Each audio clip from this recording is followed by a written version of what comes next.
Views and opinions expressed by the guest on What You Got to Say are not necessarily the views and opinions of the show or host unless otherwise stated.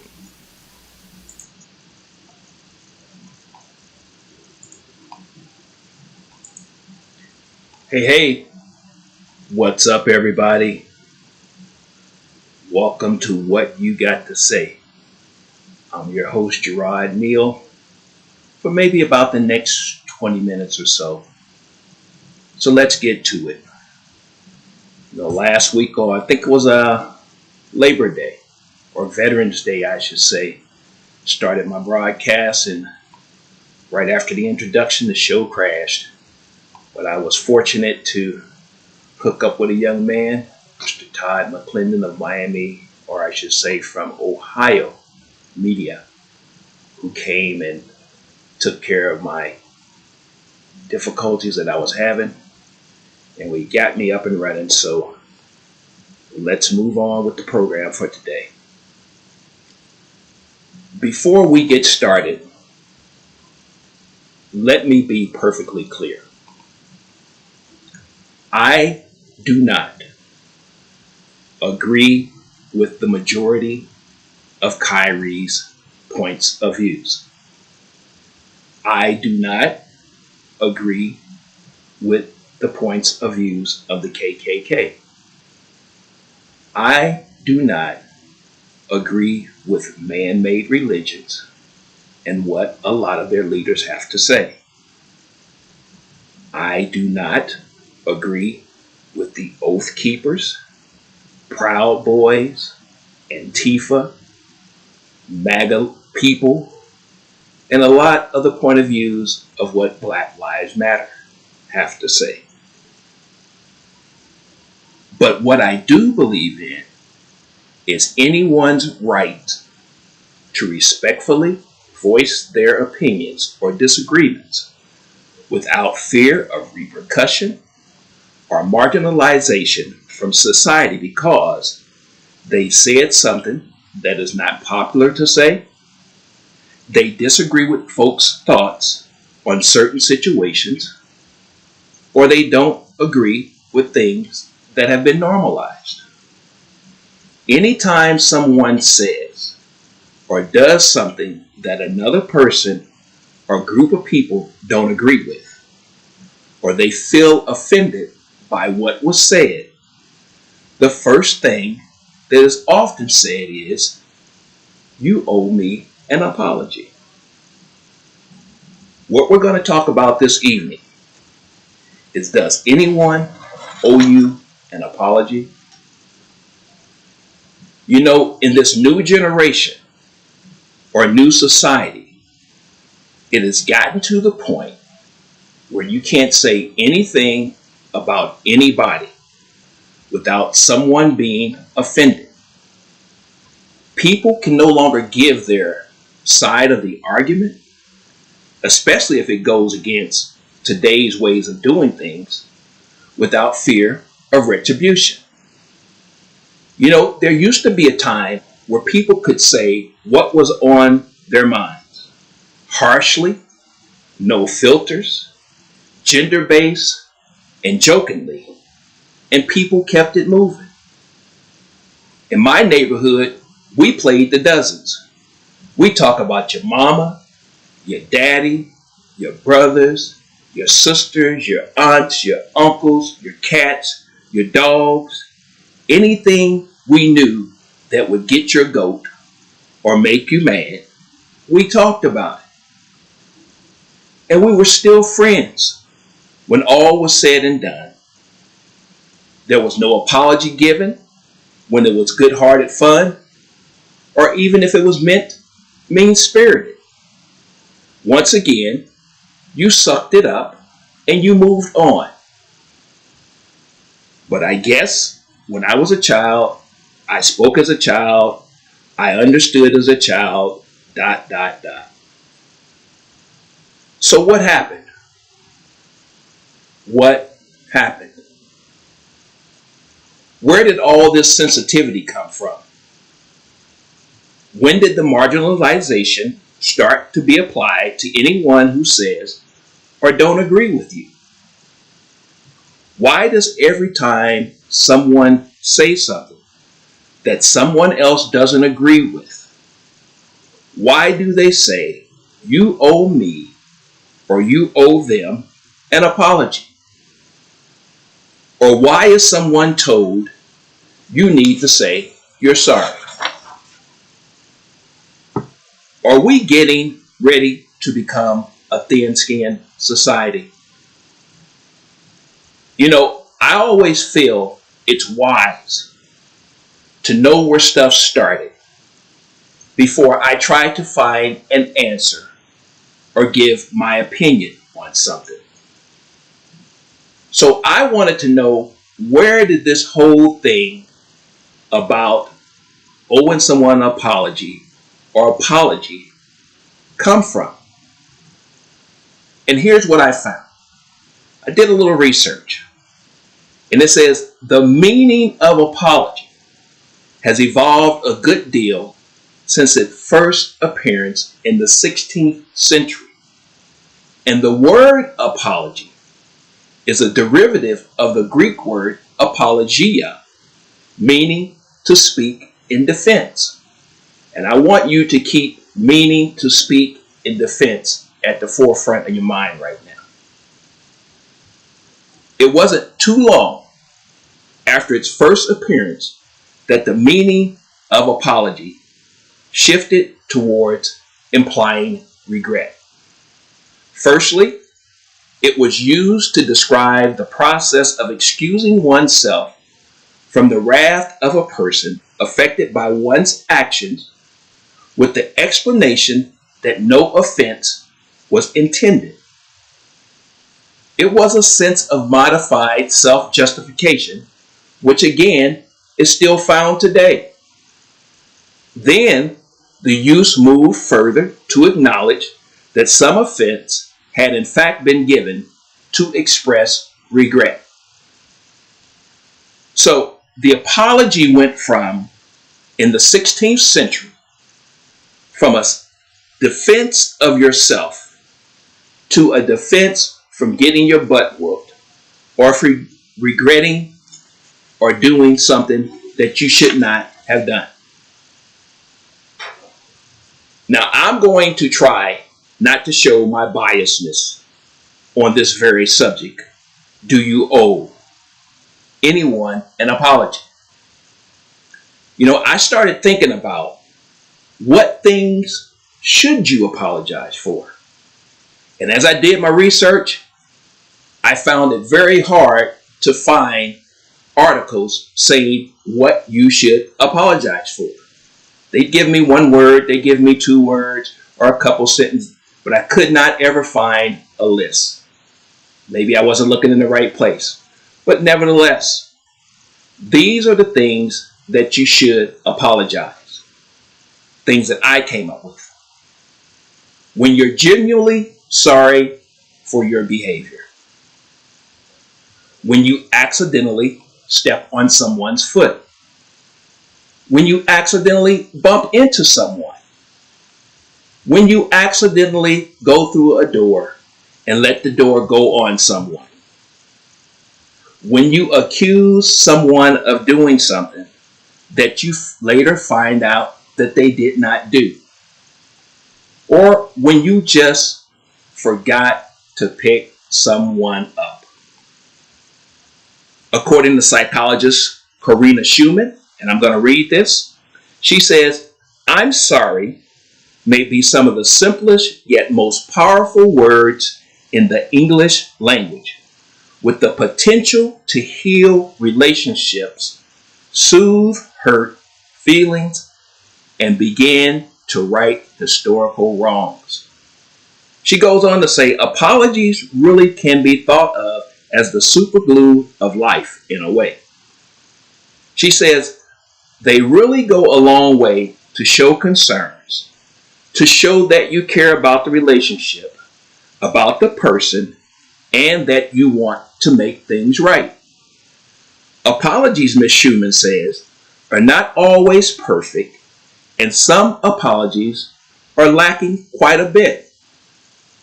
But if they're given from the heart and they're really genuine and sincere in the way they're offered and in their intentions, even if the words aren't perfect, they can go a really long way to show the person that you care about them and that you want to make amends and repair the relationship to what it was before the harm was done.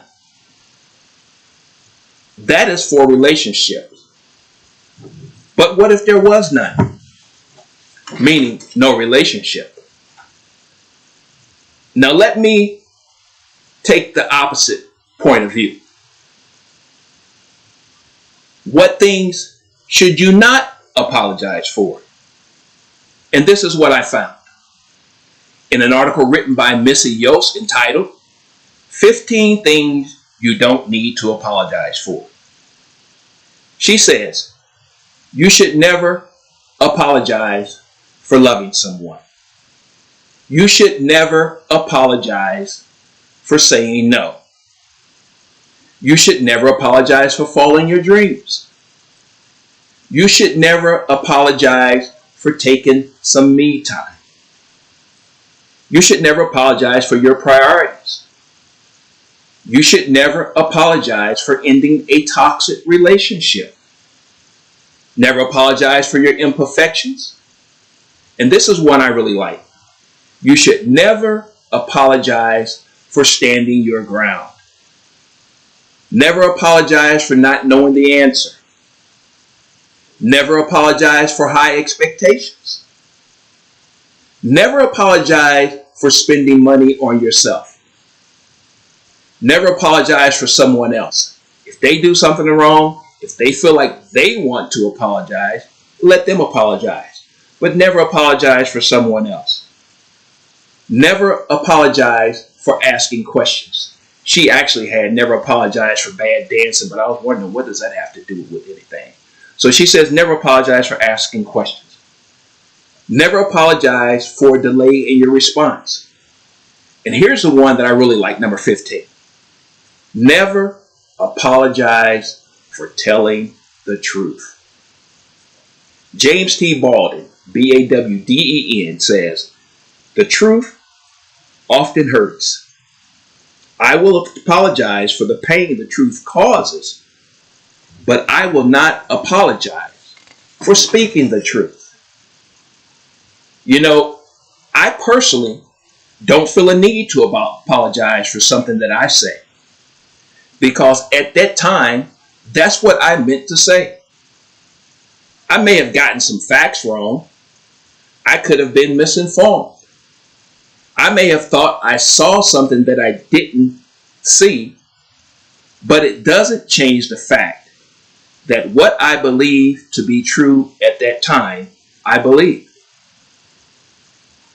If I bump into you, if I step on your foot, or any one of those 5 things that I mentioned above, yes, I can see apologizing. You know, it bothers me to no end when I hear someone say, you owe me or them an apology. Nobody owes you anything. When a person says, you owe me or them, the first thing I hear is a demand. Why would you want someone to do something that you're demanding that they do? And if they do apologize, is it really coming from their heart? Is there true sincerity behind the apology? And when I hear the words "or else" added to the demand for an apology, now the situation just went to the top floor.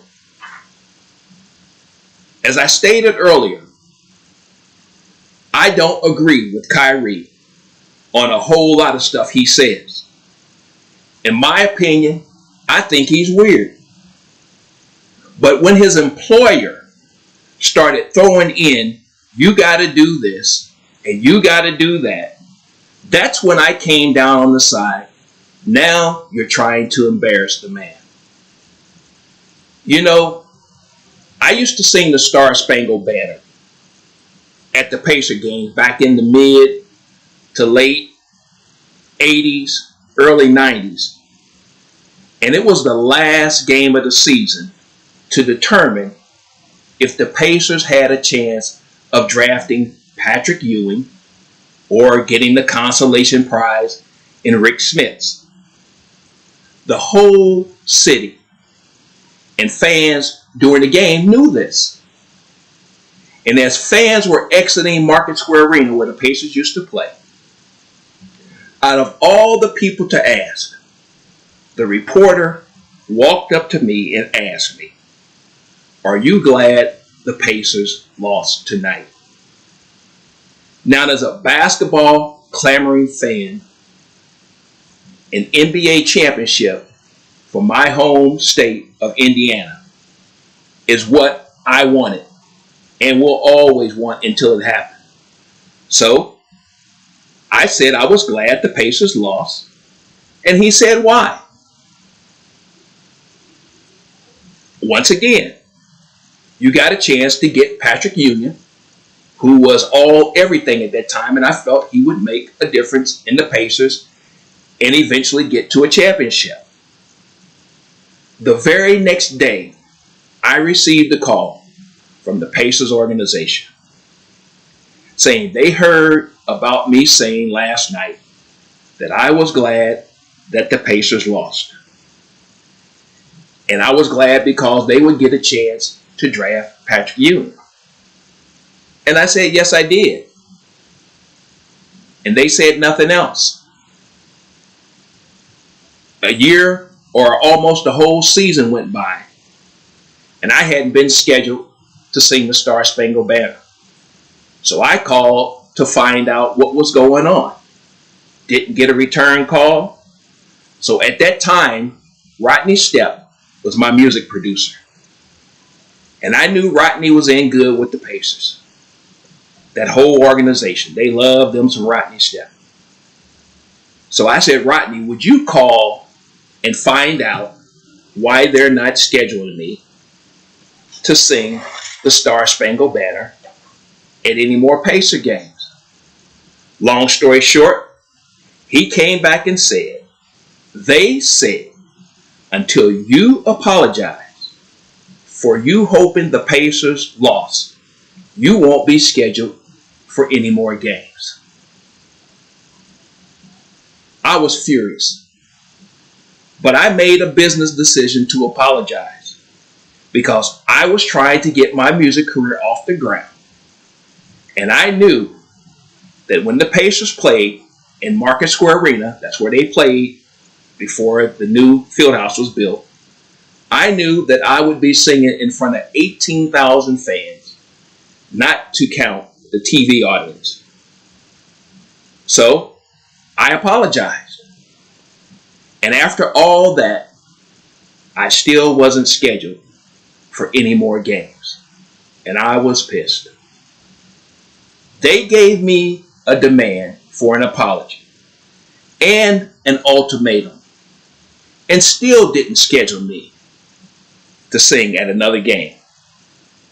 Another example of someone saying what they truly felt and another person not agreeing with what you said and then using their bully pulpit to shut you down.